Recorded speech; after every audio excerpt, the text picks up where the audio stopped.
dragons, elves, heart, and perhaps most importantly of all, epic chaos! This is my spoiler vlog through of War and Ruin by the indie author Ryan Cahill. Let's go! Okay, Ryan, I'm going to give you a good review. Now, give me back my Marmite. Please, I need my Marmite. Oh, crap, it's still recording.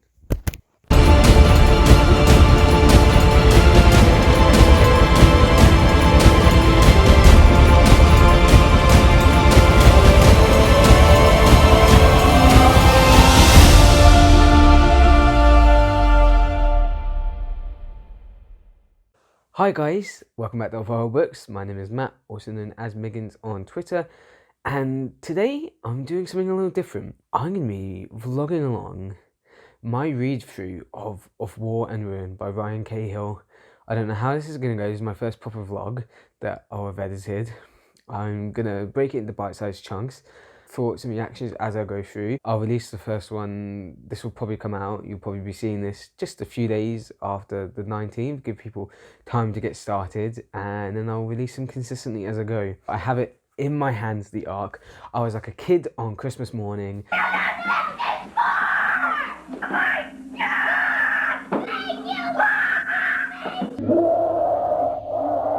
And then I was busy all day, and so it's like nearly 8, and I've basically only just started reading it.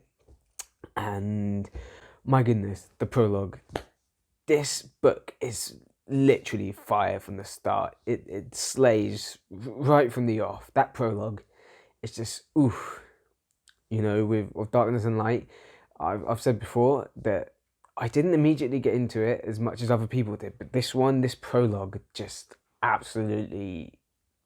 It just slams, guys. I don't know how else to say it. They're at the edge of this wood, and then this mysterious elf just appears out of nowhere and slays people. He's using the spark to kill them, and then a dragon just comes along and absolutely destroys them. And that's it. And then we're right back at the end of the battle, where the end of the battle of Darkness and Light, and Kaelin's met his brother, what's his name, Arden. And now looking back, it's like, how did I miss that? Some mysterious person that's not named at the edge of the glade where Kaelin lives, and he's basically taken from death and becomes one of the Knights of Archiron. And then Kaelin has a brother who mysteriously disappeared in an Urak attack. And how did I not see that? But I love how this starts in media res, I think is the term. Yeah. So I'm going to read a little bit more of chapter 1 and give you my thoughts. But I've already highlighted 2 things in this book. I am hyped, guys. I'm hyped. Okay. So I've just finished chapter 1. Ryan's already hidden with his emotions, man. This is the moment, we've been waiting for. I think it was pretty genius of Ryan to end where he did, leaving us in anticipation of this conversation that Kaelin is going to have with Haim, or Arden as he's now known, and then leave that conversation pretty much unspoken, that Haim is torn between his duty and his family, and Kaelin he's become this strong warrior. He's changed, he's grown, he's not just some young adolescent, he's a warrior, a leader now. He's more of an equal, perhaps even greater than his brother, but in that moment he's taken back to being that little child again, and it all comes back to him, all the pain of loss, of suffering that he's gone through to reach this point. And he thought his brother was dead, and then he's not, and well, where was he? And then he can't even answer that. He has to leave. That's devastating.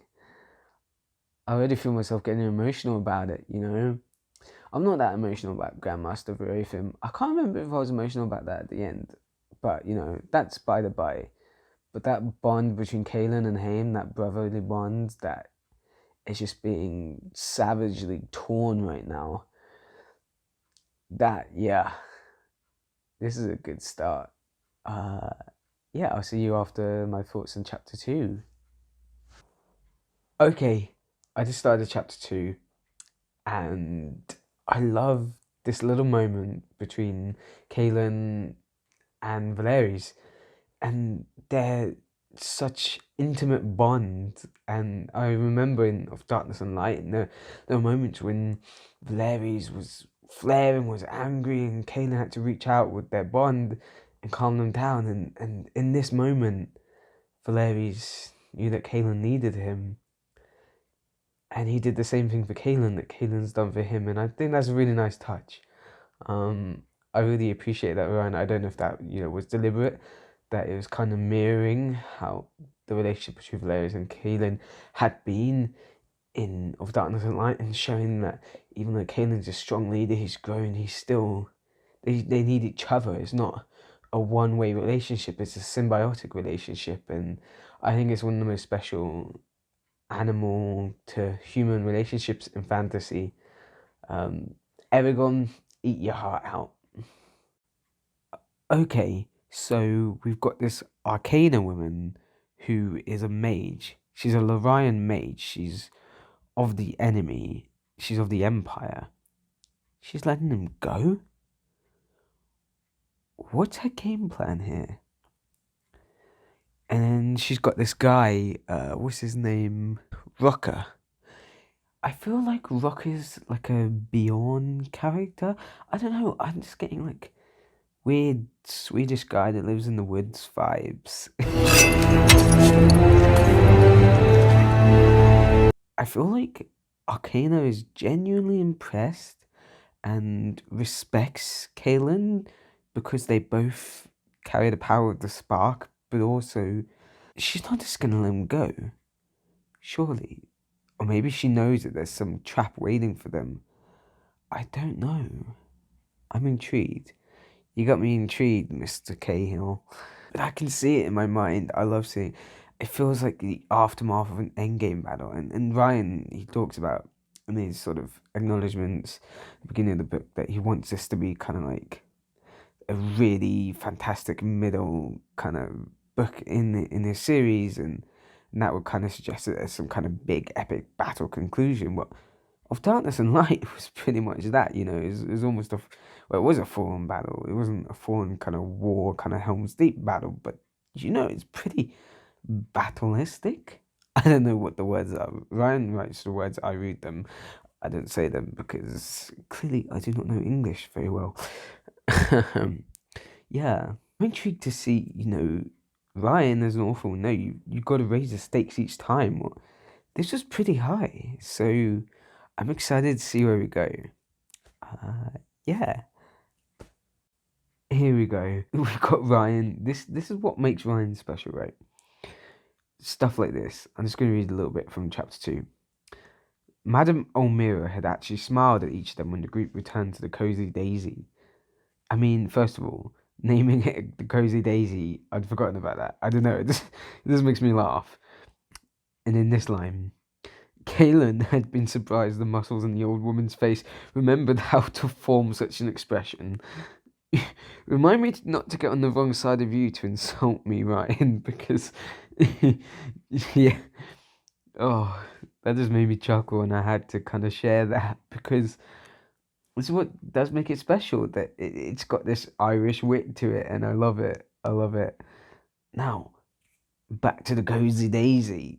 I still can't get over that. So I read chapter 3, or I'm in chapter 3, sorry, and we are back with Dan and Theron. Now, Theron is one of my favourite characters.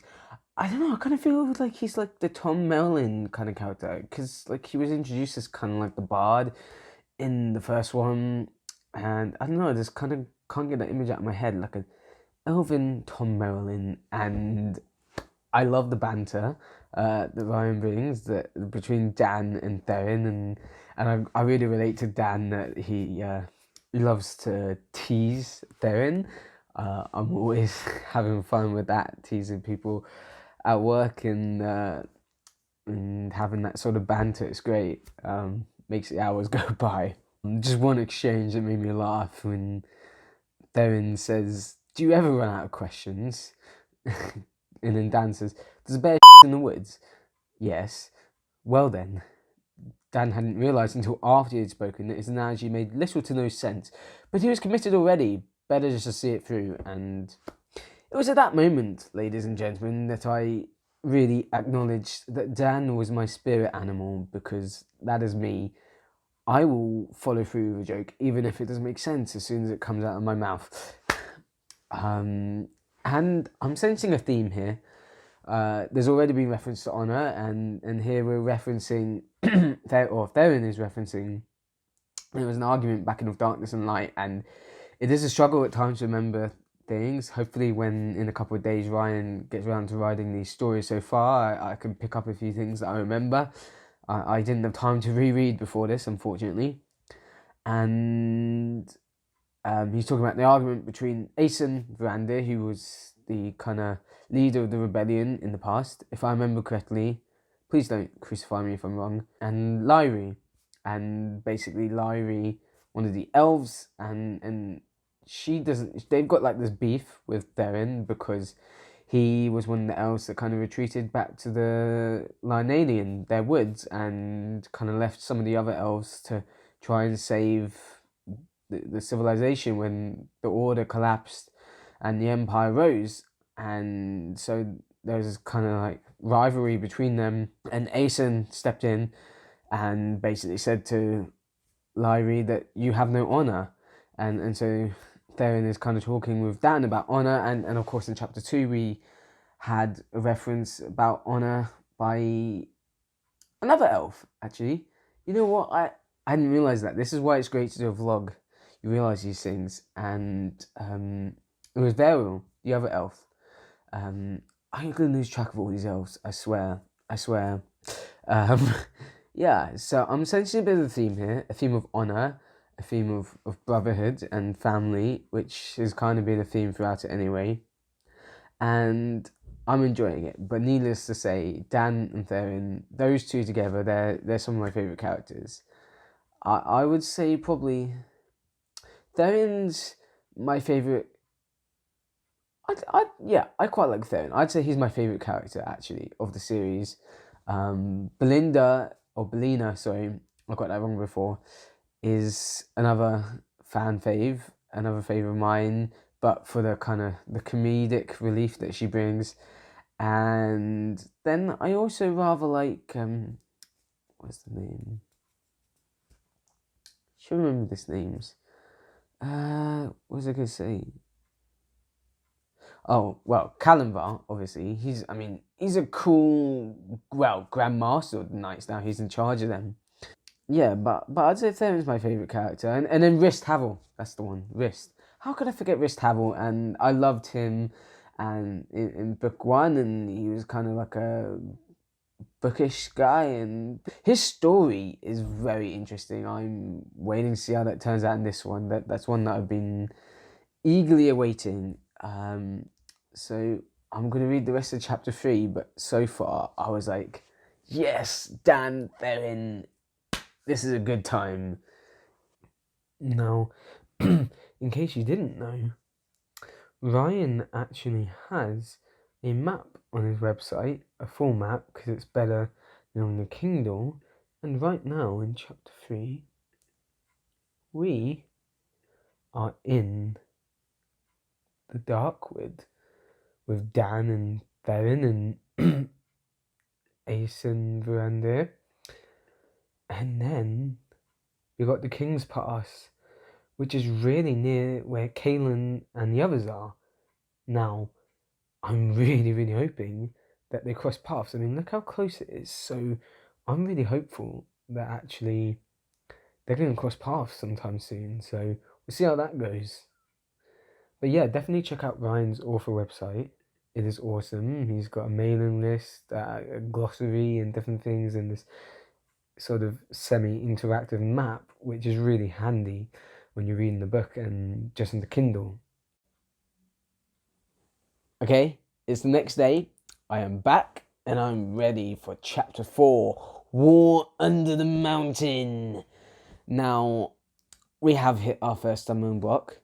Oh yes, by the way, in case you didn't realise, I did get a haircut and I kind of looked like a punk there for a second. I like it. I do like it. In chapter 4, and we've hit our first stumbling block. I'm going to get confused between Darlin and Dan, at least for the first initial bit, because there's so many D's. There's a lot of D's in this book. A lot of D's. Anyway, I'm going to dive right in because I cannot wait, and somehow I don't understand how I can get through the entire day without getting to it, but I'm just, a busy guy. I'm trying to be productive. So I'm going to get my hot cocoa again and try and read some more. I'm at 4%. I'm hoping to get to about 10% tonight, but we'll see. I need to read quite a few pages because I suddenly realised when I went through and sorted out my story graph, thought that I'd read more pages than I had this month, but I'm 202 pages behind. Luckily, we've got this chunky boy to fix that, so I'm off to get some hot cocoa and have a read. And I've barely got a few sentences and I'm already recording again. Ivan, the dwarven man, dwarf, he's dead. I was waiting for his comeuppance, or not his comeuppance. He was a traitor, but also he's a likable traitor, which is pretty hard to pull off. So, props to you, Ryan. But I forgot that he died, and now I'm having the flashbacks when I was getting kind of emotional about it at the end of Darkness and Light. So, R.I.P. to Ivan. I don't know how you do it. A little longer than a few minutes later. And there she is, coming in like Superwoman. It is Belina, who I always want to call Belinda. I think it's because I've listened to the podcast and my dad wrote the porno. So for some reason, I always seem to think of Belina as Belinda. And yeah, it gets very mighty confusing. Apologies, Ryan. But I love Belina. She is an absolute riot of a lady. And yeah, just her entrance deserved its own sort of little vlog. Ivan isn't dead. His chest is still rising. He's still going, the old bugger. This shows just how much I recall from the end of Darkness and Light. Oh boy, this is gonna be fun until I get used to it. Yeah, but he's not dead yet. My boy Ivan, yes. Okay, guys, I've got my hot cocoa. Can you see in that? You can. It doesn't really look hot cocoa-y. I'm holding my phone up. There we go, it looks normal. And one thing I'm really impressed by actually so far is the tension. Now, I don't want anybody to think I'm a Ryan Cahill stan. I will say when I don't think that it's as good as it could be. I'm fully open and about the fact that with Darkness and Light, everyone was always on about this first, opening of Darkness and Light, and the first 10% didn't really hit for me. I thought it was action, but I thought it was okay action. I mean, my mind was completely changed by the end of the book. I think the action definitely grew in terms of the writing over the book as well. So, I will say when I don't think things or I don't like things as much. But so far, we've got Darlin, who, I thought, well, going back to the end of Darkness and Light, I would have thought Daemon was done for. King Daemon, who basically kind of was a stupid, poncy little king who shouldn't have been the king. He was only the king because his father died in battle, and Darlin's trying to save him from that and trying to save war with the Dwarven kingdoms and Beldor. And Daemon's having none of that. And there's this palpable tension which has been going through every chapter so far. I'm seriously impressed. I just got to keep up with the names. Darlin, Daemon, Dan, and then you got the elves Vero and Therin, who I'm going to get confused by. And yeah. But this is a journey, and so far, I'm loving it. Damn, guys. Listen to this. Ryan is holding, there's no holds barred here. The woman who wore the red mantle stood beside him, shrieking, her hands clasped to her chest, her shoulders convulsing. The man swayed left and right, his eyes wide, his mouth open. A stump sat where his left arm had been, broken bone protruding from the mangled flesh of his shoulder, blood sluicing onto the stone. Sluicing! The healer dropped to his knees, his body trembling, then collapsed, blood spraying in spurts. Wow, that's graphic.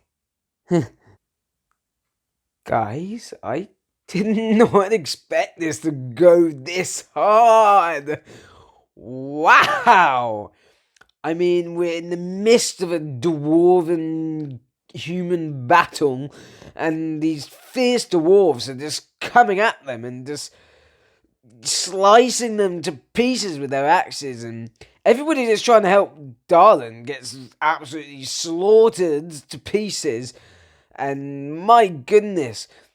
And then now he's being dragged away by a mysterious savior or captor. Who knows? Wow. And I've just been on Discord, and Ryan was saying about how he was worried that this less actiony start. You've literally had a freaking melee of dwarves and humans where people are having their innards ripped out from inside of them. Oh my goodness, this is so entertaining. Wow. I'm not even at the end of chapter 4 yet. I'm nearly there. It says I've got 1 minute left on Kindle, which, to be fair, means about 3 or 4. Wow. Yikes. This is... yeah. Wow. Okay, I probably should have seen that one coming. That was Belina. That was fairly obvious. But I love Belina's humour. And she says, you and Dame would get on like a barn on fire. 2 peas in a pod. 2 pigs in a steaming pile of... Belina. She's interrupted by Dane. And then I love the dialogue. I think is really... It's really charged. Because, like... Belina's saved this guy, Darlin, and she thinks this punk-ass guy is trying to get himself killed. He wants to stay there for the king that's, like, tried to frame him. And then Darlin kind of goes, I don't give a about Damon, Belina, but there are nearly 40,000 souls in the refugee quarters, and almost twice that many spread throughout the other kingdoms. They don't deserve to die for what Damon has done. They don't, Belina. I don't know, that just kind of hits, doesn't it? You can feel the rawness to it. Okay, so I'm now in chapter 5, and we are back with one of my favourite characters, Rist Havel, and of course, his head is nose deep in a history book. So yeah, I definitely relate to Rist a lot. And there's an interesting thing going on in here. So there's like this kind of like monk figure just sitting in the middle of the road. Just, I guess it's kind of like a Buddhist monk kind of thing. And he's a druid that can see the future. But he's already met the person that's writing this history tome on a different path. So he's a druid that sees the future, and yet he's met the author of this book that Rist is reading before. Now that's got me very curious. So he's had like past lives? How very interesting. I'm eager to see where this kind of ends up. I can definitely tell that we're going to get more lore throughout this book, and I am excited. Okay, so we've met Garamon again, who's Rist's kind of mentor, and I don't know how to feel about him, because he's an Empire stooge. He's clearly been hiding things and manipulating Rist, but he's also kind of nice. And then there's this one line, this woman he's talking to, Fulia, refers to him as Arbiter.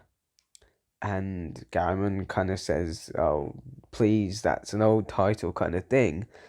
And then Wrist kind of notices that Garamond's acting kind of weird, but also that he's heard that title before. Now, I do think that's a little bit of a hint. But it does make me curious because I don't quite know how to read Garamond, because yeah, he's part of the Empire. He's clearly a bad guy manipulating Wrist, not telling him the truth, but also he seems really dang nice to Wrist. I guess we'll find out as we read on. Okay, so I've just got to a chapter break in chapter 5. We've hit the stage where the chapters are starting to get longer, which is great. And what's really interesting, I think, is when people probably hear, oh, it's like nearly a length of Rhythm of War and Oathbringer and this and that, they kind of think, oh, it must be really kind of long descriptive words. But actually, it's not that. I mean, don't get me wrong, Ryan's prose is really great, and I love it, and it really fits the world. But you know, it's not a Patrick Rothfuss thing, and I think that Ryan would be the first, or one of the first to say that he's not that kind of writer. But actually, his style, you know, it just suits him. It's unique to him, and everything that's in here needs to be in here. I truly believe that, and I think that was one of the things, and one of the reasons of Darkness and Light ended up on my one of my best of 2022 list. I think I had it at number 4, which, you know, that's really high for me. It really impressed me with that, you know, that it was edited in a way that you may not have got in a traditional publishing. And yeah, and so we've got some information about Garamond here, and he was there, and he was like the guy kind of rooting people out, the enemies of the Empire at the end of the events of the Fall, and he did that for, well, quite a long time by the sounds of it. And he had an ex-wife. Who knew? Now, I strongly suspect, I'm gonna have to read The Fall again, I'm sure, because I strongly suspect that Garamond, that's not his real name, or at least we know him or have met him by another name. So I got my eye on you, Mr. Garamond. I don't know why I want to say Garibaldi. This reminds me of the pub down my local high street, the Garibaldi, the Gary as we call it. I don't think Garamond would appreciate being called Gary. Just makes him sound like an old, bold Englishman. Anyway, on to the rest of chapter 5. And already I've got more things to say. I think that looking back and when I reread, and inevitably I will reread this, especially when I get the special edition of Blood and Fire, I think one can really appreciate the way that Ryan's description has grown. And it was one of the things I mentioned in my mention of Darkness and Light in my top 10 of 2022, that some of his descriptions just give you that sense of majesty and wonder and awe at some of the architecture. And as I said in the last little bit, you know, it's not because it's using words you've never heard of that, oh, look at me, I know a fancy piece of English language. I think some people have a really great command in English language, and it works for them because that's their unique style, like Janny Words. You know, it's not a pretentious thing, that's just the way that she writes, and she writes in such a beautiful fashion. And I think this is equally beautiful because both paint a picture, and I can really, really see this stand out in my mind. And that's not always the case with fantasy books.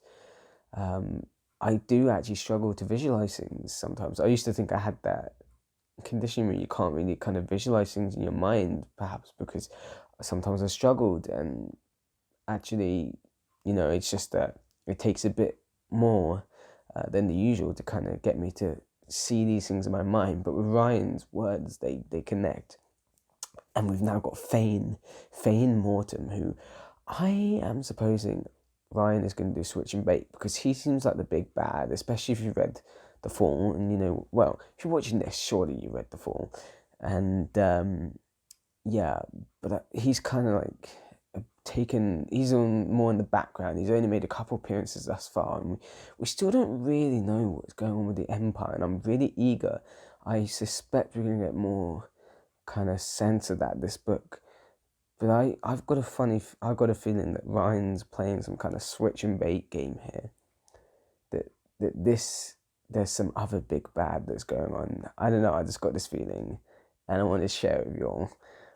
Why do I feel like I'm like gossiping, like, ooh, the big bad wolf. Oh my days, the big bad is actually a wolf. That would be, I don't know how I'd feel about that. Anyway, this will probably be the last video I do today. I will read more tomorrow, but it's getting late here, so I can't keep recording. But yeah, it's needless to say, I'm having a great time reading this. Okay, so my dad hasn't said he's going to bed yet, and well, it's nearly 11, but I'm just going to do this last one because I couldn't miss this out. I'm still reading, and oh my goodness, I just had a revelation. Fane is really into history books and reading, so is Wrist. What if Wrist becomes the new Fane? Oh, that would be juicy. That would be very juicy. Imagine like an Avengers Endgame-esque battle, like finale at the end of book 5 with Wrist versus Kalen. Oh, that would be juicy. Anyway, I'm gonna carry on reading, and yeah, because I can't stop. Okay, so this is the end of my vlog for this one. I've done chapters 1 to 5. We've ended with Garamond, and I am convinced that Wrist is being set up as the new head of the Empire, and he's going to have a showdown with Kalen, and I'm so here for it. We've been introduced to pretty much all the major characters so far. I'm wondering what's happening to Elliot and Farda. There's a whole shipping thing going on there. No, please, no. I want Farda to stay the mysterious flipping coin man, you know? I don't want him to become a anti-hero. Yeah, no. And I certainly don't want him to be getting on with Ella. So, and I don't think she would. So, whatever's going on in the fandom, this whole shipping thing, no, please, no. None of that. Anyway, I will be back very soon with a vlog of chapters 6 through 10. I'm excited for it. I hope you guys enjoyed it. Let me know if you enjoy my comments, if you thought it was entertaining. Let me know what I could do better. This is my first vlog. And yeah, so I'll see you soon, guys. Thanks for watching. Oh, please remember to like, subscribe, all that jazz. I really appreciate it.